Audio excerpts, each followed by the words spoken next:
As we were just talking about, negotiations are underway. You just heard what the president had to say about a potential peace deal. What are the biggest potential landmines here that you feel may be in the way to achieving this peace deal easily? Well, I think the biggest issue is going to be Russia having absolutist demands. They want a complete Ukrainian capitulation.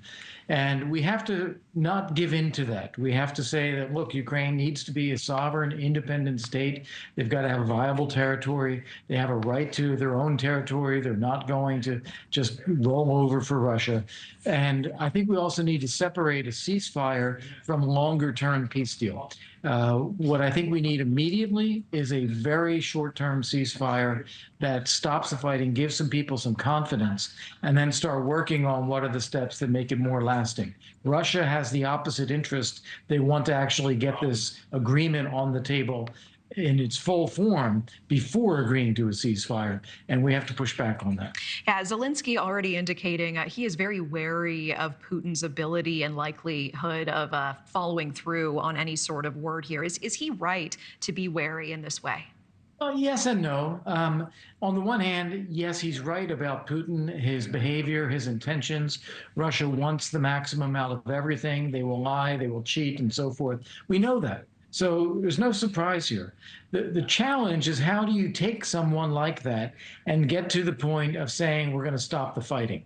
We're going to have a ceasefire and move on from there. And that means putting in place a lot of capability, a lot of deterrence, a lot of pressure, also some incentives, some carrots to see whether we can get Russia to that position. So it shouldn't be a surprise that that's the Putin we're dealing with. And I think the problem with sometimes the way Zelensky discusses it is he then has no hope. And I think what we have to say is that, no, we have to have the goal of peace. We have to have hope. We have to keep pushing. We just have to be realistic about it. Yeah, and we know just days ago, President Trump told Zelensky over the phone about the U.S. potentially controlling Ukrainian power plants. Let's take a quick listen together to what the White House press secretary had to say about it. President Trump also discussed Ukraine's electrical supply and nuclear power plants. He said that the United States could be very helpful in running those plants with its electricity and utility expertise. American ownership of those plants would be the best protection for that infrastructure and support for Ukrainian energy infrastructure. How would this work, and does this mean U.S. boots could be on the ground in Ukraine? Right. Well, there's a lot of unknowns in what was said there. I think the point that President Trump was making is that if the U.S. and Ukraine are invested together and doing things together, that creates an incentive for Putin not to attack. He doesn't want to be attacking the United States. So that's all that President Trump is putting out there.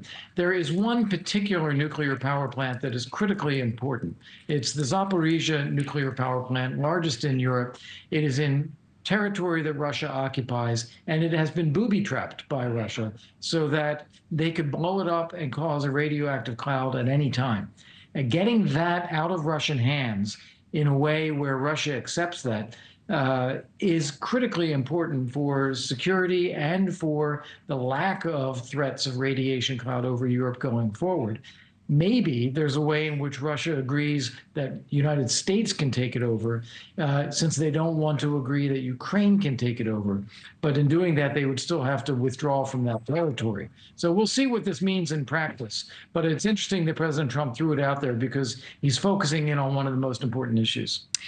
With the time we have, I do want to pivot to the Middle East as well, because, of course, we see Israel's ceasefire with Hamas certainly broken tonight. And we see Israel's security cabinet establishing a new board to, in their words, voluntarily depart Palestinians. What does this mean? What do you make of that? Well, it's very worrying as to voluntary departure of Palestinians. That it doesn't sound entirely voluntary.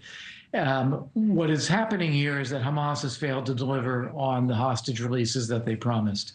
And Israel had gone in for the ceasefire and allowed, several weeks to go by without attacking Hamas to try to give them a chance to execute the deal to release the hostages. Hamas has stopped that now. And so Israel really has to go back to the mode of then trying to defeat Hamas. They do want to get civilians out of harm's way. They do want to separate Hamas from the civilian population, but doing that is very difficult. And in a situation like this where armed force is being used, it's hard to call it a voluntary departure. I think that people are going to have to make very hard choices about their lives. Thanks for watching. Go to joinnn.com to find News Nation on your screen. And don't forget to click the red subscribe button below to get more of News Nation's fact-driven, unbiased coverage.